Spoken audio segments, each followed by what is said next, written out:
All right, you beautiful degenerates. Welcome back to another deep dive. And today we're going to be talking about plants. Plants. I know what the fuck you're thinking. Riveting. I know, right? Like, who gives a shit about plants except for, like, the ones you can smoke? Exactly. But trust me on this one, folks. This is a deep dive that'll leave your head spinning like you just shotgunned a 12-pack of Natty Light. Oh, yeah, this one's a doozy. We're talking about the Lagerstroemia speciosa. Lager what now? Lagerstroemia speciosa, or as the squares call it. Oh, here we go. The giant crepe myrtle. Okay, I've heard of that one. But this ain't your grandma's flower garden bullshit. Definitely not. This tree's got a history, a rap sheet longer than a goddamn CVS receipt. But a long one for sure. We're talking medicinal uses, Medicinal. narcotic secrets, and some straight-up spiritual voodoo. Oh, yeah, it's got it all. So buckle up, Buttercup, because we're about to go deep. Let's do it. So Doc, lay it on me. What the hell is this giant crepe myrtle all about? Well, let's start with the basics. Basics. It's a pretty impressive tree. Impressive. I mean, we're talking up to 50 feet tall. 50 feet. That's like taller than my ex-wife's alimony payments. And the flowers, men flowers, What about him? they come in a range of colors from white to deep purple. Like a goddamn rainbow exploded all over this thing. Yeah. Sounds kind of pretty. Actually, not going to lie. Oh, it's beautiful for sure. So where the hell does this Lagerstroemia thing? Lagerstroemia speciosa, Where does it come from? originally from Southeast Asia. Southeast Asia. But get this, you can find it all over the world now, from China to India, Philippines, even Australia. Wait, so this tree's like a globe-trotting rock star. You could say that. But I'm guessing it's got more going on than just good looks. Oh, you bet your ass it does. This tree's got a whole passport full of names. Names. Yeah, different names in different languages. Yeah. Each one hinting at its unique properties. Okay, I'm intrigued. Yeah. Lay it on me. Well, in some places it's called the queen's flower. The queen's flower. Sounds kind of gay. No, it's a fitting name considering its, elegant blossoms. Elegant blossoms. Okay. All right, you're losing me again with the fancy talk. Sorry. Look, basically it got the name queen's flower from the Latin Flos Reginae. Well, Latin. Yeah, which, highlights its regal appearance. Okay, so we got a 50-foot tall tree with purple flowers and a fancy Latin name. That's about the gist of it. But I gotta ask, what's this shit used for? Like, does it make good firewood or something? This is where things get interesting. Hit me with it. This tree's been a staple in traditional medicine for centuries. Traditional medicine, you mean like witch doctor shit? Well, not exactly, but yeah, traditional healing practices. Huh. Especially in places like the Philippines, Taiwan, Japan. So like legit medicinal voodoo. The Philippine Department of Health has even recognized its potential in treating certain ailments. All right, so we're not just talking about some hippy-dippy bullshit here. Definitely not. So what parts of the tree are we talking about? Like, do they grind up the bark or something? They use pretty much everything. The leaves, the bark, the roots. The whole 9 yards, huh? Exactly. Yeah. The leaves are often brewed into a tea, for example. Okay, tea, I can get behind that. The bark and leaves have also been used for their, how do I put this, delicately cleansing properties. Cleansing properties. You trying to tell me this tree's going to make me shit my brains out? Let's just say it can help get things moving if you catch my drift. Okay, that's one way to put it. So we got tea and a natural laxative. What else? The roots have been used as a natural astringent and stimulant. Astringent. What the hell's an astringent? It basically helps tighten up tissues, so it can be used to treat things like wounds or bleeding gums. Oh, okay, so it's like nature's Band-Aid. Something like that. So you got tea, we got a laxative, we got a Band-Aid. What else you got? One of the most intriguing traditional uses is the leaf decoction for diabetes. Diabetes. Yeah, you brew the leaves into a strong tea, and it's believed to help regulate blood sugar. Wait a minute, so this gorgeous tree with the fancy-ass name is also a diabetes fighter. It's pretty remarkable, isn't it? This is getting more and more interesting by the minute. Oh, and it gets even more interesting. How's that? Remember those seeds we talked about? Yeah, what about them? Well, it turns out they're not just for growing new trees. Oh no, what else do they do? Those bad boys pack a little narcotic punch. You're shitting me! I'm dead serious. The seeds have some psychoactive properties. Psychoactive. Yep. Now, it's not exactly heroin or anything, Or what? but it's definitely something people have known about for a long time. So we got a tree that can cure your diabetes and get you high. This tree is full of surprises. This is some next level botanical shit right here. I'm telling you. And we haven't even scratched the surface yet. There's more. Oh, yeah. This tree's got a spiritual side, too. Spiritual side. In India, it's the state flower of Maharashtra. Maharashtra. What the hell is Maharashtra? It's a state in India. And get this, it's got a whole connection to Hindu mythology. Unicorns and shit. Not quite. They believe that worshiping Lord Brahma leads to the blooming of these flowers. Lord Brahma? Who the hell is Lord Brahma? He's one of the main gods in Hinduism. Oh. They see the blooming of these flowers as a symbol of prosperity and good fortune. So this tree is like a good luck charm. You could say that. All right, so we got beauty, we got medicine, we got narcotics, we got gods. And we've got Buddhas, too. Buddhas? In the Theravada Buddhist tradition, the giant crepe myrtle is believed to be the enlightenment tree for two different Buddhas. Two different Buddhas.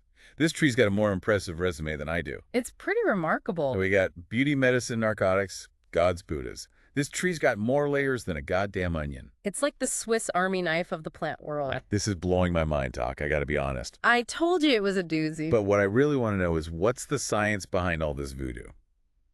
Like, what makes this tree tick? That's where things get really fascinating. Hit me with it. This tree's packing a serious chemical cocktail that scientists are just starting to understand. A chemical cocktail. We're talking chloroxylic acid, Lagerstroemflozen, the whole shebang. Hold your horses, Doc. Let's not get too science-wide just yet. Right. We'll dive into that chemical cocktail after a quick break. All right, so where were we?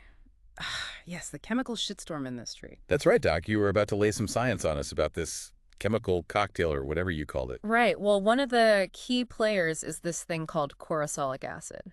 Chloroxylic acid. Sounds like something you'd find in a battery. Well, it's actually been getting a lot of attention lately for its potential anti-diabetic effects. Anti-diabetic.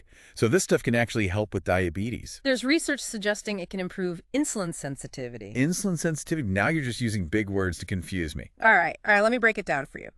Insulin's a hormone that helps your body use glucose for energy. Glucose, that's sugar, right? Basically, yeah. So when your body becomes resistant to insulin... Resistant. Meaning it doesn't use it as effectively, glucose starts building up in your blood. And that's bad. That's bad, real bad.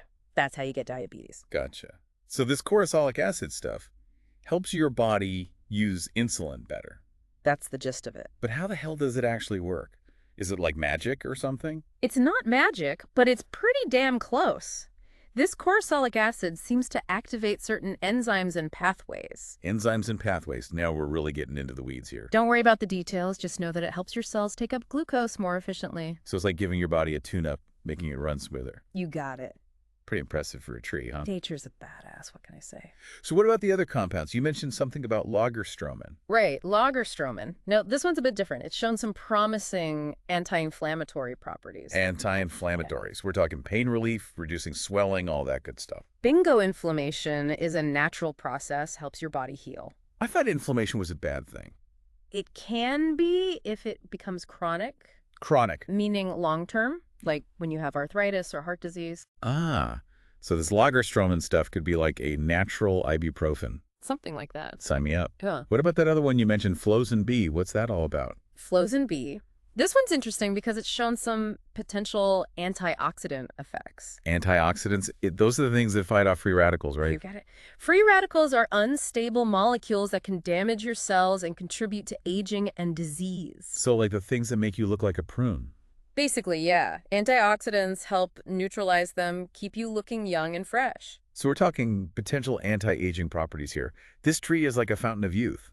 It's got a lot of potential, that's for sure. With all these potential benefits, why isn't everyone popping giant crepe myrtle pills like they're Tic Tacs? Well, that's the thing. While there's some promising research, we're still in the early stages. Early stages. Yeah, we need more studies to figure out the optimal dosages, long-term effects, potential interactions with other medications. So it's not a free-for-all just yet. But for those brave souls out there who want to give it a shot, what parts of the tree are we talking about? Well, as we mentioned before, different parts of the tree have been used traditionally for different purposes. Right, like the leaves for tea. Exactly. And the bark and leaves have been used for their, let's say, digestive properties? You mean the shoot your brains out effect? Let's just call it a natural detox. Okay, fair enough. So what about for diabetes? Which part's the moneymaker there? It's the leaves, primarily. The leaves, huh? So leaves, extracts, tinctures, that kind of stuff. That's the general idea. But again, Gotta emphasize, we're not recommending anyone go out and start self-medicating. Right. Gotta cover our asses. Always consult with a healthcare professional before trying any new remedies. Especially if you're already taking other medications or have any health conditions. Exactly. We're just here to provide the information, not medical advice. But it is fascinating to think about the potential this tree holds.